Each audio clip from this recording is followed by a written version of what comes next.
తిరిగి BCN news కి స్వాగతం. స్వతంత్ర సమరయోధుల స్ఫూర్తితో సమసమాజ నిర్మాణం వైపు ప్రజలంతా అడుగులు ముందుకు వేయాలని, ప్రతి ఒక్కరూ జాతీయ భావంతో మెలగాలని టీడీపీ రాష్ట్ర మాజీ కోశాధికారి మెంటే పార్థసారథి అన్నారు. పశ్చిమ గోదావరి జిల్లా భీమవరం క్విట్ ఇండియా స్తూపం వద్ద శ్రీ విజ్ఞాన వేదిక క్విట్ ఇండియా స్తూప పునర్నిర్మాణ కమిటీ ఆధ్వర్యంలో సోమవారం స్వాతంత్ర దినోత్సవ పక్షోత్సవాల ముగింపు కార్యక్రమం నిర్వహించారు. పార్థసారథి మాట్లాడుతూ ప్రతి వ్యక్తి మన దేశంపై మమకారంతో జాతీయతా భావాన్ని మనసులో నింపుకోవాలని అన్నారు. పక్షోత్సవాల కమిటీ కన్వీనర్ చెరుకువాడ రంగసాయి మాట్లాడుతూ క్విట్ ఇండియా స్తూపం ఒక పర్యాటక కేంద్రంగా చేయడానికి మనందరం కృషి చేద్దామని అన్నారు. అనంతరం పక్షోత్సవాలు నిర్వహించిన పోటీల్లో గెలుపొందిన వారికి బహుమతులు, ప్రశంసా పత్రాలను అందజేశారు. స్వాతంత్ర దినోత్సవ వేడుకల్లో భాగంగా క్విట్ ఇండియా అమరవీరులకు జోహార్లు అర్పించేందుకు క్విట్ ఇండియా స్తూపం వద్ద ఈ కార్యక్రమాన్ని శ్రీ విజ్ఞాన వేదిక ఆర్గనైజర్స్ రంగసాయి గారు అంతా కూడా ఇక్కడ ఏర్పాటు చేయడం చాలా అభినందనీయం. మన దేశం బ్రిటిష్ వారి పరిపాలనలో ఉండి ఎన్నో ఇబ్బందులు, బానిసత్వంగా ఉన్నటువంటి పరిస్థితుల్లో మహాత్మా గాంధీ, నెహ్రూ, పటేల్ అటువంటి మహనీయులు అందరూ కూడా ఈ భారతదేశ స్వాతంత్రం కోసం ఎన్నో త్యాగాలు చేశారు. ఎంతో మంది తెలియనటువంటి వ్యక్తులు ఎంతో మంది ప్రాణాలు అర్పించారు, వాళ్ళ రక్తాలను చెందించారు. క్విట్ ఇండియా 1942 ఆగస్టు 17వ తేదీన గాంధీ గారు దేశం వదిలి పొమ్మని బ్రిటిష్ వారికి క్విట్ ఇండియా అని చెప్పి నినాదం ఇవ్వడం జరిగింది. ఆ నినాదాన్ని తీసుకుని భీమవరం తాలూకాలో ఉన్నటువంటి ప్రజలు, స్వాతంత్ర సమరయోధులు అందరూ కూడా ఈ తాలూకా ఆఫీస్ అంటే ప్రభుత్వ కార్యాలయం మీద భారత జాతీయ కాంగ్రెస్ జెండా ఎగరవేయాలని చెప్పి ప్రజలందరూ కూడా ఊరేగింపుగా ఇక్కడ రావడం, దాన్ని ఆనాటి ఉన్నటువంటి బ్రిటిష్ పోలీసులు అడ్డుకోవడం, మరి కాల్పులు జరపడం. ఆ కాల్పుల్లో అమర వీరులైనటువంటి వేగేశ నారాయణరాజు గారు, గుట్టుముక్కల బాలరామరాజు గారు, కృష్ణరాజు గారు, 9 సంవత్సరాల బాలుడు కూడా ఆ ఉద్యమంలో పాల్గొనడం, మరి ఆ ఉద్యమంలో కాల్పులు గురయ్యి వారు స్వర్గస్థులు అవడం జరిగింది. అప్పుడు ఈ భీమవరం దేశవ్యాప్తంగా మంచి గుర్తింపు వచ్చింది. స్వాతంత్ర పోరాటంలో దేశంలో బార్డోరీ తర్వాత భీమవరం సెకండ్ బార్డోరీగా గాంధీ గారు మరి ప్రశంసించడం చాలా స్వాతంత్రం వచ్చినటువంటి సందర్భంలో ఈ క్విట్ ఇండియా స్తూపం అనేది ఒకటి ఏర్పాటు కావింపడింది. అప్పట్లోనూ మన గాంధీ గారు ఇచ్చిన పిలుపుకి గుజరాత్లోనేమో పనులు నిరాకరణోద్యమం చేస్తే దాన్ని అక్కడ బార్డోలికే గుర్తించారు. అదే రాజుగాను వెస్ట్ గోదావరి మొత్తాన్ని ఒక భీమవరంలోనే ఈ ప్రాంతం అంతా వెస్ట్ గోదావరి అంతా కూడా పనులు నిరాకరణ చేశారు. ఆ కాలంలో దీని 2వ బార్డోలి పేరు కళాశాలల్లో వాళ్ళకి అంతా కూడా తెలియపరచాలనేటువంటి ఉద్దేశంతో రంగసాయి గారు అందరూ కూడా ఈ కార్యక్రమం నిర్వహించడం జరిగింది. ముగింపు సభగా మరి ఈ రోజు ఇక్కడ మన స్తూపం దగ్గర ఏర్పాటు చేసుకోవడం జరిగింది. ఈ స్తూప ప్రాంతం అంతా కూడా 3 సంవత్సరాల క్రితం చాలా అధ్వానంగా ఉండేది. దాన్ని అంతా కూడా మేము ఒక కమిటీగా ఏర్పడి దీనికి సుమారు దాతల సహకారంతో 10 లక్షల రూపాయలు ఇక్కడ తయారు చేయడం జరిగింది. ఇంకా కూడా ఉంది 2-3 లక్షల రూపాయలు. మన ప్రసాద్ రాజు గారు చెప్పినట్టు ఆ పెవెలియన్ ఒకటి పెట్టి ఆ 4 ఫోటోలు, అలా విఐపి ఎవరెవరో జాతీయ నాయకులు ఉన్నారో వాళ్ళ ఫోటోలు కూడా పెవెలియన్ గా పెట్టి ఒక రూమ్ తయారు చేసి ఇదంతా కూడా అక్కడ స్టీల్ రాడ్లతోటి అదంతా ఫెన్సింగ్ ఇవన్నీ జరుగుతుంది. వేడుకలు ఈ పట్టణంలో అనేక ప్రాంతాల్లో పిల్లల్ని ఎడ్యుకేట్ చేయడం విషయంలో విజ్ఞాన వేదిక పెద్ద ఎత్తున కార్యక్రమాన్ని చేపట్టి విజయవంతంగా ముందుకు తీసుకెళ్లారు. పెద్దలు చెప్పారు ఎవరెవరు ఇక్కడ కాలం చేశారు, ఉద్యమంలో పాల్గొని ఎవరెవరు ఇక్కడ తుపాకీలు గుండెకి బలైపోయారు అనే దాని మీద చర్చ జరిగింది ఆల్రెడీ. ఈ కార్యక్రమంలో పాల్గొనడం ఒక ఎత్తు, ఉద్యమాల్లో పాల్గొనడం ఒక ఎత్తు, స్వతంత్ర పోరాటంలో పాల్గొనడం. కానీ అందరికీ కూడా ప్రజలకి ప్రజెంట్ చేయడంలో పెద్ద బాధ్యత ఈ జన విజ్ఞాన వేదిక తీసుకుని ప్రతి ఒక్కరి యొక్క జయంతి వర్ధంతుల్ని పెద్ద ఎత్తున చేసుకుంటూ అటు అల్లూరు సీతారామరాజు కానివ్వండి, లేకపోతే క్విట్ ఇండియా స్తూపం కానివ్వండి, అలాగే మహాత్మా గాంధీ అవనివ్వండి, అనేక మంది దేశానికి కోసం స్వాతంత్రం కోసం పోరాడిన వ్యక్తులందరినీ స్మరించుకుంటూ ఈ భీమవరం పట్టణంలో భీమవరం తాలూకులో ఉండే ప్రతి విద్యార్థికి తేలైన ఒక ఆలోచన ఏదైతే ఉందో దానికి మన అందరూ కూడా ఆయనకి అభినందన. పట్టణం స్వాతంత్ర్య సమరానికి ఒక వరం, అందువల్లే దీనికి 2వ బార్డోలి అని పేరు వచ్చింది. ఇది అమరవీరుల స్మృతి ప్రదేశం. ఇక్కడ మరణించిన వారు చిరస్మరణీయులు కాదు, నిత్య స్మరణీయులు. ఎవరు? నిత్య స్మరణీయులు.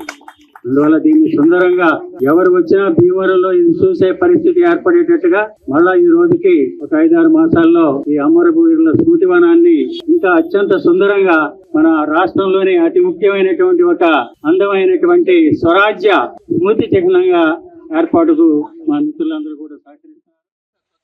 ఆమె చరిత్రలో ఒక అపూర్వమైనటువంటి ఘట్టాన్ని అనుసరించింది ఈ భీమవరం తాలూకా.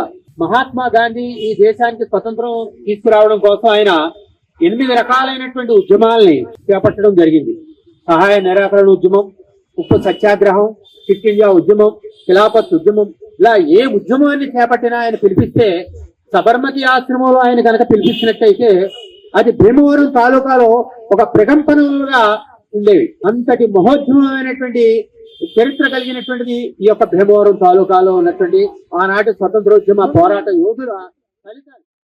క్విట్ ఇండియా అమరవీరుల దినోత్సవం కొట్టుముక్కల బలరామరాజు గారు, జగేష్ నారాయణరాజు గారు, ఉత్తరాజు వెంకటరాజు గారు, ముంతా బ్రహ్మం గారు ఆ రోజున 1942 ఆగస్టు 17 తారీఖు ఇదే ప్రాంగణంలో బ్రిటిష్ వారి దమననీతికి వారంతా బలి అయిపోయారు. అటువంటి కార్యక్రమాన్ని ఇవాళ స్మరించుకుంటూ భావి తరాల్లో వాళ్ళందరికీ తెలియజేయాలని ఏర్పాటు.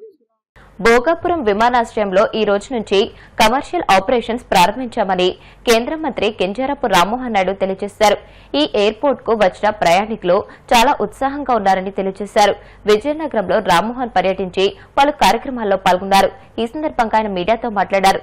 ఈ విమానాశ్రయం నిర్మాణం చరిత్ర, సంస్కృతికి అద్దం పట్టిందని ఉద్ఘాటించారు.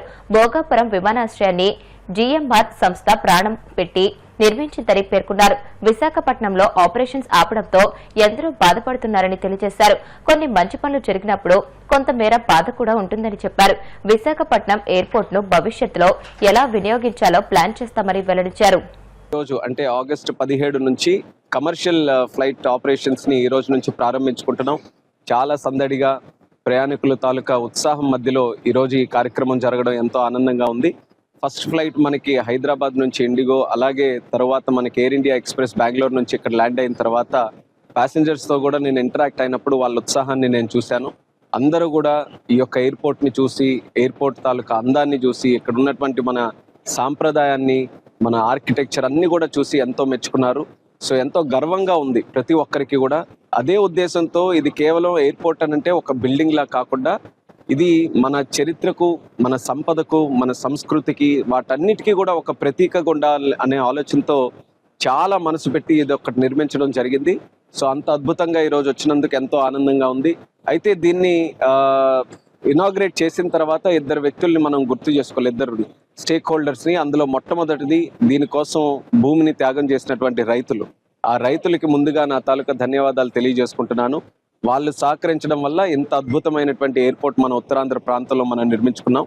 అలాగే రెండోది ఏంటంటే జిఎంఆర్ గారికి, జిఎంఆర్ సంస్థ ప్రాణం పెట్టి మరి ఈ యొక్క ఎయిర్పోర్ట్ని ఒక శ్రీమంతుడిలాగా వాళ్ళు ఈ ప్రాంతం నుంచి వచ్చేసారు కాబట్టి మళ్ళీ చాలా చక్కగా మనం ఎప్పుడు కూడా చరిత్రలో గుర్తుండిపోయే విధంగా ఉండాలని చెప్పి ఎక్కడ వెనకాడకుండా బిజినెస్ని కానీ కమర్షియల్ యాంగిల్ని పక్కన పెట్టి ఈ ప్రాంతానికి ఒక ఊపిరి పోసే విధంగా ఎయిర్పోర్ట్ ఉండాలని చెప్పి వాళ్ళు కూడా సహకరించారు.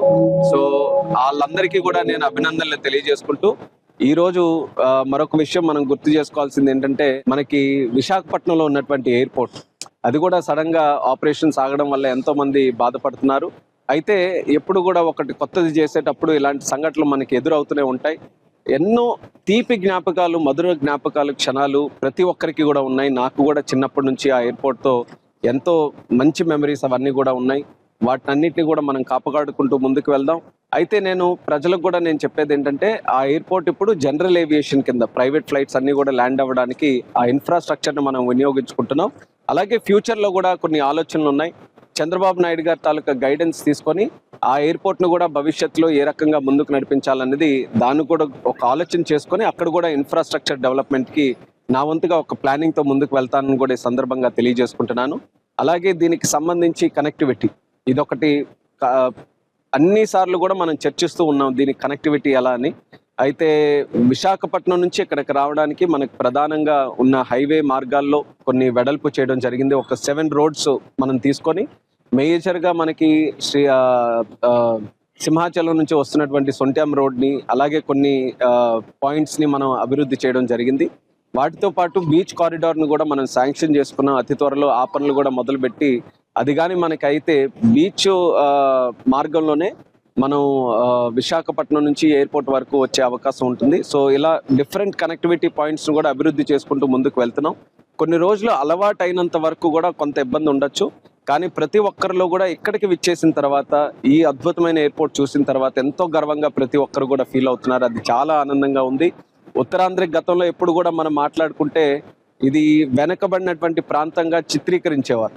కానీ ఈరోజు ఉత్తరాంధ్రలో ఎవరు అడుగు పెట్టినా మొట్టమొదటిగా భోగాపురం ఎయిర్పోర్ట్ వచ్చిన తర్వాత ప్రపంచం మొత్తం ఎక్కడే ఉందేమో అన్నటువంటి ఆలోచన వాళ్ళకి కలుగుతుంది. ఆ రకంగా పెట్టుబడులు రావడానికి అన్ని విధాలుగా కూడా ఈరోజు ఉత్తరాంధ్రకి ఒక కొత్త ప్రాణం పోసే విధంగా, ఒక కొత్త అధ్యాయం మొదలయ్యే విధంగా ఈ రోజుతో ఈ యొక్క కార్యక్రమం మొదలైంది. దీనికి మన ప్రధానమంత్రి నరేంద్ర మోదీ గారికి, అలాగే మన ముఖ్యమంత్రి వర్యులు చంద్రబాబు నాయుడు గారికి, ఉప ముఖ్యమంత్రి గారు పవన్ కళ్యాణ్ గారికి, అలాగే సోదరులు యువ నాయకులు నారా లోకేష్ అన్న గారికి అందరికీ కూడా నా ధన్యవాదాలు తెలియజేసుకుంటూ ఉత్తరాంధ్ర ప్రజలకి మరొక్కసారి నా శుభాకాంక్షలు తెలియజేసుకుంటున్నాను. భోగాపురం ఎయిర్పోర్ట్ మీ అందరి కోసం ఈ రోజు ప్రారంభమైంది. మీ అందరి కోసం వేచి చూస్తుంది. అందరూ కూడా ఆనందంగా ఇక్కడి నుంచి ప్రయాణించండి అని తెలియజేసుకుంటూ సెలవు తీసుకుంటాం. వార్తలు ముగించే ముందు ముఖ్యాంశాలు మరొకసారి. అసెంబ్లీ ప్రశ్నోత్తరాల్లో కేసనపల్లి కెనాల్ ప్రాజెక్టు స్థితిపై సభ్యుల ప్రశ్న. రాజోలు నియోజకవర్గంలో ఆయకట్టుకు సాగునీరు అందించేందుకు ప్రాజెక్టు అంచనాలు తయారు చేస్తున్నామన్న మంత్రి నిమ్మల. చరిత్రలో నిలిచేలా ఒంగోలు మున్సిపాలిటీ 150 ఏళ్ల వేడుకలు. ఉత్సవాల బ్రోచర్ను ఆవిష్కరించిన మంత్రి డోలబాల వీరాంజనేయ స్వామి. జెండా పండుగ రోజు చంద్రబాబు మహిళల్ని అవమానించారన్న రోజా. మహిళలు డబ్బులకు ఆశపడేవాళ్లుగా చిత్రీకరించడం సిగ్గుచేటని వ్యాఖ్య. భీమవరం క్విట్ ఇండియా స్తూపం వద్ద ముగిసిన స్వతంత్ర దినోత్సవ పక్షోత్సవాలు. విజేతలకు ప్రశంసా పత్రాలు, స్వతంత్ర సమరయోధుల కుటుంబ సభ్యులకు సత్కారం. ఈ వార్తలు ఇంతటితో సమాప్తం. మరిన్ని వార్తల కోసం BCN digital YouTube channel, Facebook page ని ఫాలో అవ్వండి. అప్డేటెడ్ వార్తల కోసం ప్లీజ్ సబ్స్క్రైబ్.